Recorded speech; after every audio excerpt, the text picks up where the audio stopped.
आज हम जो पढ़ रहे हैं ना वैदिक संस्कृति, जिसका तुलनात्मक अध्ययन करेंगे, क्योंकि वैदिक संस्कृति है ना उसको दो भागों में बांटा गया है, ऋग वैदिक काल और उत्तर वैदिक काल। तो इन दोनों का तुलनात्मक अध्ययन करेंगे कि वैदिक काल, उत्तर वैदिक काल में क्या था, ऋग वैदिक काल में क्या था। थोड़ा सा जो शॉर्ट नोट्स के हिसाब से होगा ये सभी।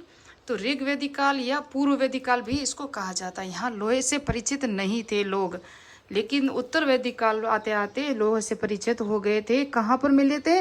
तो लोहे का ज्ञान 1000 ईसा पूर्व यूपी के एटा जिले के अंतरजी खेड़ा से प्राप्त हुआ था। लोहा 1000 ईसा पूर्व। फिर इसको रचनात्मक काल भी कहा जाता है। किसको? ऋग्वेदिक काल को। सप्त सिंधु प्रदेश कहा जाता है। यहाँ इनका जो निवास स्थान था ना वो सप्त सिंधु प्रदेश था। सप्त सिंधु यानी कि सिंधु नदी, सतलज, व्यास, वहाँ जहाँ हम देखते हैं राजस्थान, भारत का जो मैप देखते हैं ना उसके उत्तर पश्चिम में है ना, उत्तर पूर्व में नहीं, उत्तर पश्चिम में, उस तरफ से। जब उत्तर वैदिक ऋग्वेदिक काल से जब आर्यों का स्थान धीरे धीरे नीचे आने लगा, वो जो जम्मू कश्मीर को छोड़ के, पंजाब को छोड़ के आगे नीचे आने लगे, तब क्या हुआ कि इनका जो निवास स्थान है ना वो गंगा यमुना दोआब क्षेत्र बन गया। ये जो थे ना ये लोहे से परिचित थे, क्योंकि 1000 ईसा पूर्व से लगा के 600 तक का इनका समय काल है, ये आप देख सकते हो। जबकि इनका जो शासन समय है ऋग्वेद काल का 1500 से 1000 ईसा पूर्व है। इस तरह से आप याद रख सकते हो। उसके बाद ये इस काल को परिवर्तनशील काल कहा जाता है। जिस तरह ऋग्वेदिक काल को क्या कहा जाता है? रचनात्मक काल। तो उसको क्या कहा जाता है? परिवर्तनशील काल। और यहाँ हम देखेंगे तो इसे ब्रह्माव्रत कहा गया। ब्रह्माव्रत किसे ब्रह्माव्रत कहा गया? ऋग्वेदिक काल को। यहाँ ब्रह्मश्री देश कहा गया, ब्रह ऋषि देश। ब्रह ऋषि देश किसको कहा गया? उत्तर वैदिक काल के समय को, यानी कि उस समय जो स्थान लोग रहते थे उस जगह को कहा गया। यहाँ पर जो मर्दबाण मिले थे ना, कहाँ? ऋग्वेदिक काल में। ऋग्वेदिक काल में मर्दबाण मिले थे काले व लाल मर्दबाण। और यहाँ जो मर्दबाण मिले थे वो चित्रित दूसर मर्दबाण मिले थे। अभी आपको पता हो तो भरतपुर जिले का जो कोई महेश गांव है, वहाँ पर सिंधु सरस्वती सभ्यता के अवशेष मिले हैं 3500 ईस्वी काल के।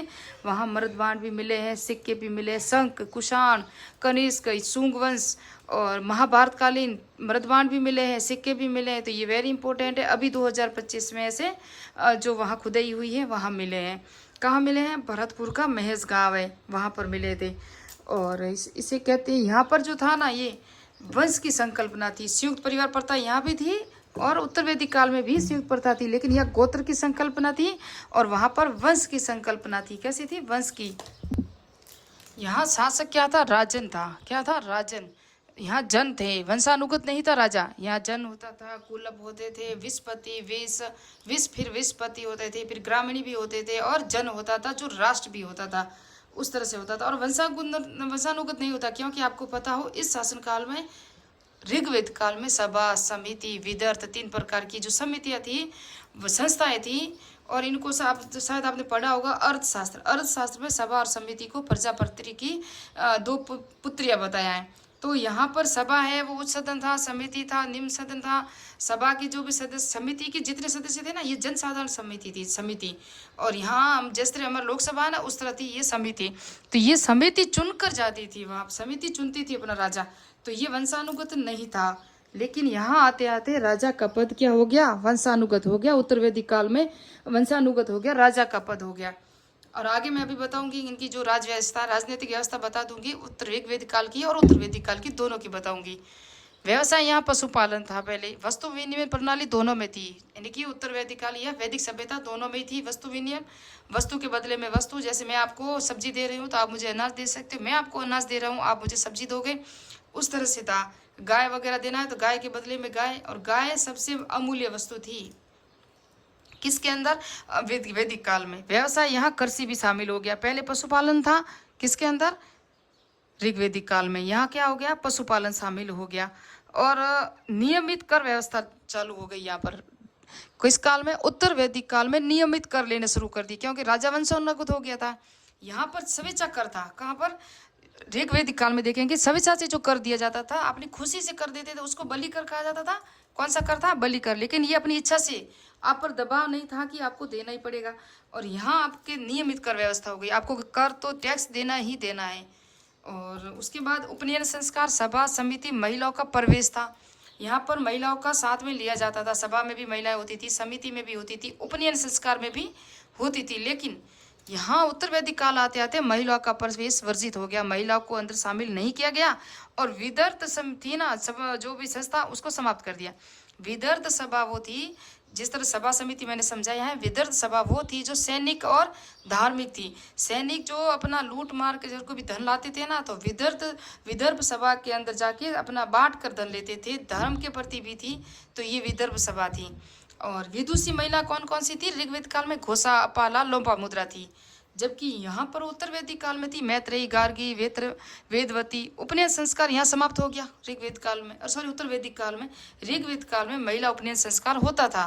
तो ये कुछ व्यवस्था थी। अभी मैं आपको इसकी कुछ और पॉइंट दिखा देती हूँ।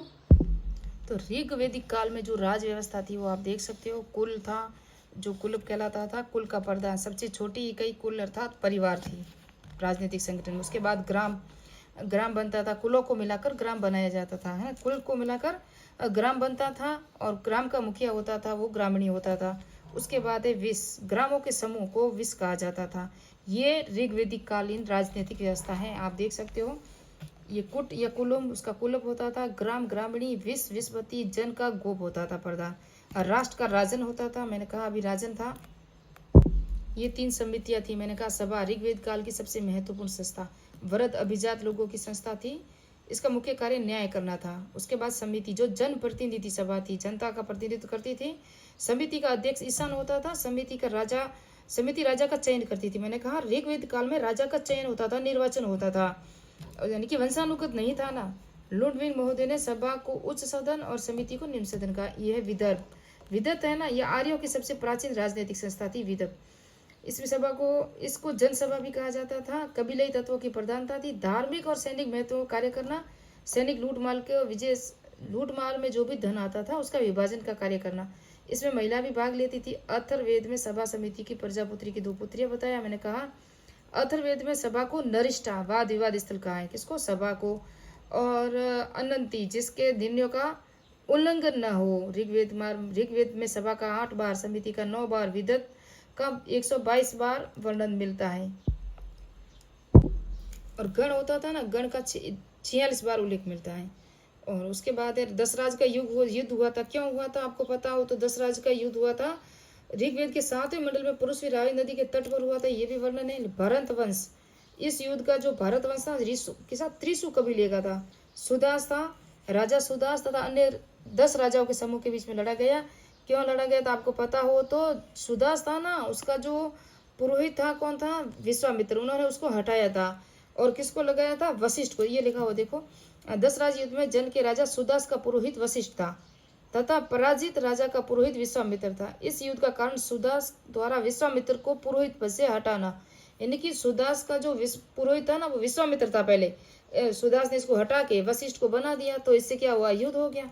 और ये 5 जो है ना आर्य कबीले, इनको याद रखना, 5 आर्य कबीले। ये यूजीसी नेट में आ चुका है। पुरु, यदु, तुवर्ष, अनु, द्रुह, ये क्या थे? पंचजन्य थे। वेरी इंपॉर्टेंट है, ये परीक्षा में आ सकता है। ये रीट और सेकंड ग्रेड के अकॉर्डिंग में चला बता रही हूँ आपको। उसके बाद है ना, ये है 12 रत्निस। वैदिक हम बोल रहे हैं, क्या पढ़ रहे हैं आपको पता हो? वैदिक काल में शासक व्यवस्था, जिसमें रत्निस कहे गए। और राजा के राज्याभिषेक का अवसर था। राज्याभिषेक का जो वर्णन है ना वो शतपथ ब्राह्मण में मिलता है। हमें कहाँ मिलता है? मैं आपको अभी ये ऋग्वेद काल की राजनीतिक व्यवस्था बता रही हूँ, फिर उत्तर वैदिक काल की भी बताऊंगी। तो ये 12 रत्निजों का वर्णन मिलता है। मैंने कहा राज्याभिषेक का सर्वप्रथम वर्णन जो मिलता है शतपथ ब्राह्मण में ही मिलता है, और उत्तर वैदिक काल में मिलता है। किसमें मिलता है? उत्तर वैदिक काल में। ऋग्वेद काल में नहीं मिलता। इसका तो सिर्फ 12 रत्निजों का वर्णन मिलता है, वो शतपथ ब्राह्मण ग्रंथ में इनके नाम मिलते हैं। तो ये सभी इनको याद रखना। ये पालागल भी आया हुआ है। और ये था कुछ इंपॉर्टेंट राजनीतिक शब्दावली है। अब सामाजिक, ये उत्तर वैदिक कालीन, ऋग्वेदिक कालीन थी, ये उत्तर वैदिक कालीन। यहाँ राजा कबीले का शासक वगैरह होता था। कृषि सुधार में कबीले, ये सब हमने पढ़ लिया है। और यहाँ जनपदों का विकास हुआ। 16 जनपदों का जो वर्णन मिलता है वो उत्तर वैदिक काल में मिलता है। संस्कारों का, विवाह के 8 प्रकार सभी उत्तर वैदिक काल में है, न कि ऋग्वेदिक काल में। राजा की देवी उत्पत्ति ऋग्वेद से मिलती है। ऐत्रेयन, ये देख सकते हो। आगे हम देखेंगे, ये शतपथ ब्राह्मण में राज्याभिषेक का उल्लेख मिलता है। सबसे पहले राज्याभिषेक की परंपरा उत्तर वैदिक काल में शुरू हुई। राज्याभिषेक का अनुसंधान है ना, वो होता था राजसूय युग के नाम से जाना जाता था। उसके बाद देखेंगे अथर्ववेद में ये बता दिया हम दो प्रजापुत्री की विदत नाम की संस्था का उल्लेख ही नहीं मिलता। किसके अंदर नहीं मिलता? उत्तर वैदिक काल में। जबकि ऋग्वेद काल में तीनों थी, सभा, समिति, विदत और गण भी था। जबकि जब उत्तर वैदिक काल में हम आते हैं तो सभा समिति का वर्णन मिलता है, लेकिन विदत का नहीं मिलता है। यहाँ हम देखेंगे ये इसके अंदर जो राज्य व्यवस्था थी किस तरह थी। पूर्व दिशा में जो राज्य होता था उसे साम्राज्य कहा जाता था, और उसका उपाधि क्या थी? सम्राट थी। यज्ञ वाजपेयी यज्ञ करते थे। पश्चिम दिशा में स्वराज कहा जाता था। एक मैप से समझा दूं मैं, यहाँ ये देखो, ये हो गया, ये मैप से देखेंगे हम। पश्चिम में यह है ना, पश्चिम पड़ती थी अश्वमेघ यज्ञ और सम्राट कहलाते थे। क्या कहलाते थे? सम्राट। और ये है उत्तर में उदीची और पुरुष में यज्ञ और विराट, यहाँ के शासक कहलाते थे विराट, जो उत्तर दिशा में होते थे। पश्चिम दिशा में होते थे वो सम्राट कहलाते थे। जबकि पूर्व दिशा में होते थे वो क्या कहलाते थे? सम्राट कहलाते थे पूर्व दिशा में। तो पूर्व दिशा में सम्राट, इधर सम्राट, उधर विराट, उधर सम्राट। ये सर्वराट है और ये सम्राट है। तो यहाँ भोज था राजा और अश्वमेघ यज्ञ करवाया था उसने, और दक्षिण में था। इन्होंने जो पूर्व के राजा थे उन्होंने वाजपेयी यज्ञ करवाते थे। पश्चिम वाले जो राजा थे वो अश्वमेघ यज्ञ करवाते थे, और पूर्व वाले जो भी राजा थे वो पुरुष में यज्ञ करवाते थे। उत्तर पूर्वी में ना पुरुष में यज्ञ, पूर्व वाले तो ये हो गया ना, इन्होंने करवाए थे वाजपेयी यज्ञ। और राजसूय यज्ञ है ना, तो ये सब राट हो गया। एक राट विजेता यानी कि महापद्म नंद था ना, वो एक राट था। और एक राट विजेता वो होता था जो चारों दिशाओं का स्वामी होता था, उसे एक राट कहा जाता था। क्या कहा जाता था? एक राट। चारों दिशाओं को विजय प्राप्त करने वाले राजा को एक राट कहा जाता था, यहाँ होते थे। जबकि पूर्व दिशा की विजय कर प्राप्त करने वाले को सम्राट, पश्चिमी दिशा को विजय प्राप्त करने वाले को सम्राट। क्या है? ये है स्वराट, ये है सम्राट, और ये जो है ना, ये हम देखेंगे भोज, और ये सर्वराट है। ये सम्राट, स्वराट, और ये सर्वराट, और ये है विराट। इस तरह से आपको याद रखना इंपॉर्टेंट है।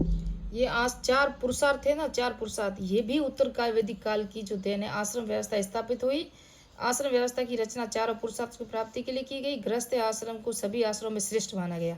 ये परीक्षा में आया हुआ है। इसी आश्रम में पंच महावर्त, त्रिवर्ग, धर्म, अर्थ, काम, त्रिऋण, निवर्त होना आवश्यक था। तो ये सभी किसकी देन है? उत्तर वैदिक काल में। चार पुरुषार्थ, चार आश्रम, 16 संस्कार, ये सभी मैंने बताया ना कौन कौन से हैं। ये चारों को याद रखना। कुछ MCQ ये तो करवा लो, लेकिन बाकी नहीं करवाऊंगी, क्योंकि आपको पता हो मैंने सिर्फ उत्तर वैदिक काल और ऋग वैदिक काल की विशेषताएं, कुछ अंतर बताया, और एक राजनीतिक व्यवस्था बताया। अभी मैंने आपको धार्मिक, सामाजिक, आर्थिक कुछ नहीं बताया ना। तो पूरा पढ़ाने के बाद MCQ करवाऊंगी, लेकिन एक दो करवा ही लेती हूँ। निम्नलिखित में से कौन सा वेद प्राचीनतम है? C ऋग्वेद, और ये 2014 में आया था।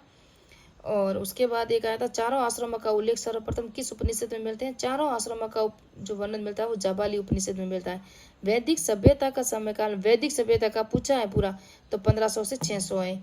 जबकि उत्तर वैदिक काल के जो था वो अलग अलग दो भागों में बांटा, तो वो अलग है। तो मिलते हैं नेक्स्ट पार्ट में, नेक्स्ट वीडियो में। अभी सिंधु घाटी सभ्यता भी NCERT के अकॉर्डिंग मैंने पढ़ाई थी।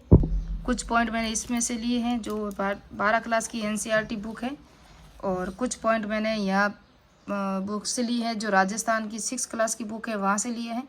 और मोस्ट इम्पोर्टेंट है जो परीक्षा में आते हैं वही फैक्ट लिए हैं। तो नेक्स्ट पार्ट में हम मिलेंगे वापस से। इस यहाँ वैदिक सभ्यता की क्या समाज, धार्मिक स्थिति से, देवताओं से बहुत प्रश्न आते हैं, तो देवताओं से वगैरह से, और वेदांग कौन कौन से हैं, 6 वेदांग भी हैं, उसको भी पढ़ेंगे। मिलते हैं नेक्स्ट पार्ट में। मेरे चैनल को सब्सक्राइब कीजिए, लाइक कीजिए, कमेंट कीजिए।